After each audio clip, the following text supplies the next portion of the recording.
Hello besties. So if you want to know how to make your closure week as a side part, you need to watch this video because there's one very important detail that if you miss it won't give you the results you want. So stay till the end.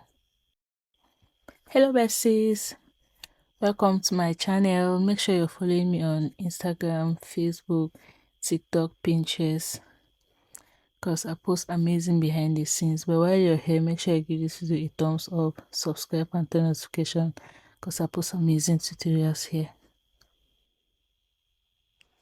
So guys, so here's the closure we're working with, right? And we want to make this closure as a side part. So instead of putting this closure as a middle part, and when you're going to wear it, you're going to send it to the side, especially for someone like me, I usually, like 99% of the time, I wear my wigs to the side. Even if it's a front, I'm going to style it as a C part.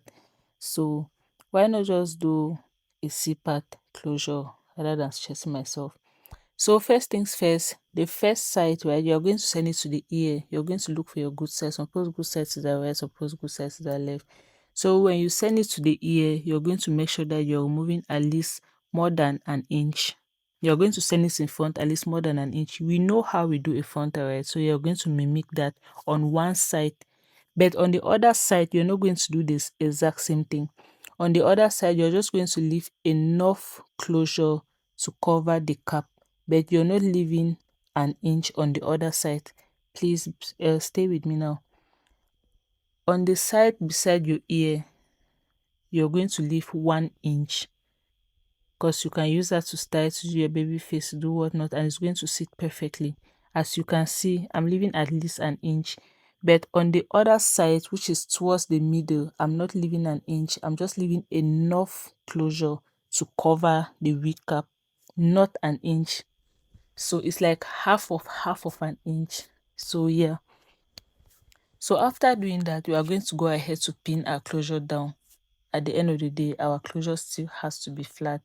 Closure, frontal, doesn't matter, it has to be flat.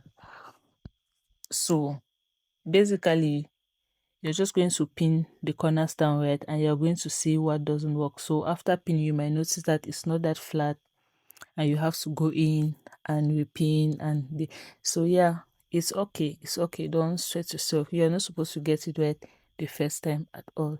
So yeah, so I'm just going to go ahead and pin the other side as well. So I was trying to get my tape to make sure I did leave an inch, yeah, because I think an inch is okay for me. So I was just trying to see if I did leave an inch, if it was okay, if I needed to go in and adjust it.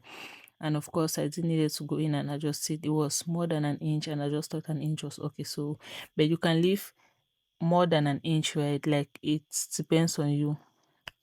So yeah, so after doing that minute arrangement, I went ahead to pin it down as well, and then I pinned the other angle, and you can already see that it's not laying flat at the back, so we need to fix that. So what do? I'm going to unpin it on the other side and I'm going to flatten it out as I go. So now that we have unpinned it, you can see it laying flat, and I'm going to just follow the wave of the hair and I'm going to pin it down just like that. So I'm really sorry, like the camera, I was trying to set it right, and then again, you know how these things are. So you can see the one side is laying flat, the back is laying flat, and our other side is laying flat. This is what you want. Now we're going to tie this so that it doesn't disturb us from working, and we're going to begin our sewing. So when I want to sew my closure, I start from down, right, and I work my way up. Like I don't just start at the closure, then I'm going to have a knot. So I start from down and I work my way up. You can see me working my way up towards the closure. I start from below, like an inch below, and then I work my way towards the closure. That way when I arrive the closure, it's just a smooth flow. I don't need to knot it, I don't need to tie it. It just makes it more clean. Yeah, for me, it's not composure, guys, please, it's not composure, but that's just what I do to have a clean looking wig. So I'm going to speed this up because we're just basically going to be sewing down our closure. So you're just going to sew it down, follow it and sew it down. Basically that's what you're doing. So long as your closure is sitting flat, I don't think this should stress you at all. So we are going to sew this, and you're going to see me use that very method. And I wish at the top I'm going to knot and I'm going to work my way down, and that's where I'm going to end it. So here is what our wig is looking like. Perfect, right? Yeah. So please don't miss this very important step. Always make sure you leave an inch towards the ear and towards the middle where your closure ends. Just leave enough closure to cover the wig cap, not an inch. So to draw my guideline, I'm just going to be using a guideline my polymer cap gave me, at least where it ends. So I'm just going to follow that. And I always want my wigs to be long, so I'm going to make sure I start wigging at the first line, like right down. So after putting the guide, I'm just going to draw it down, and please don't judge me. Like, my hand is never straight. So yeah, so that's basically it.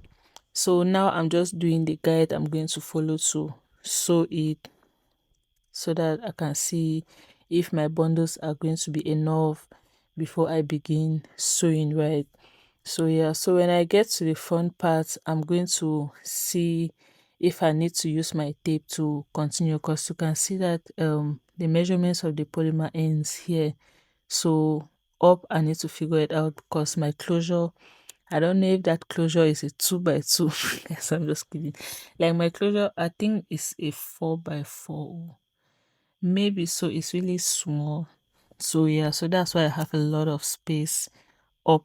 So yep, so that's it. So I basically just did the same thing, and then I went ahead to measure my bundles, right, to make sure my bundles are going to enough. So what I do is ignore my dancing, I'll just enjoy Jagula Jagula. Yeah, very powerful song, you should listen to it. So what I do is I pin down the bundle, right? I pin it on both sides, nip to nip, I pin it, and then I just follow the guidelines I've drawn, and I just go follow the guidelines I've drawn. So I think I'm going to show it here in a minute after messing around with this dance. So yeah. So yep. So I'm just going to follow the guidelines, right? Go up and go this way, go that way, like basically what I'm doing. So I'm trying to see if the bundles are going to be enough.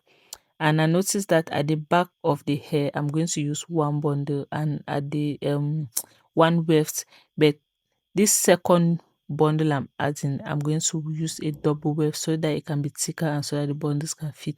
And also I wanted to say something about that guideline. You can see that I'm going to change that guideline because I noticed that I did a mistake on it, so maybe I didn't show it here. But basically, I hope you learned how to put your closure C-pad, and if this video was helpful, make sure you give it a thumbs up, make sure you share to your friends, make sure you comment, and make sure you turn on the notifications so you don't miss out what this week looks like at the end, because I'm going to style this week and you're not going to believe the results.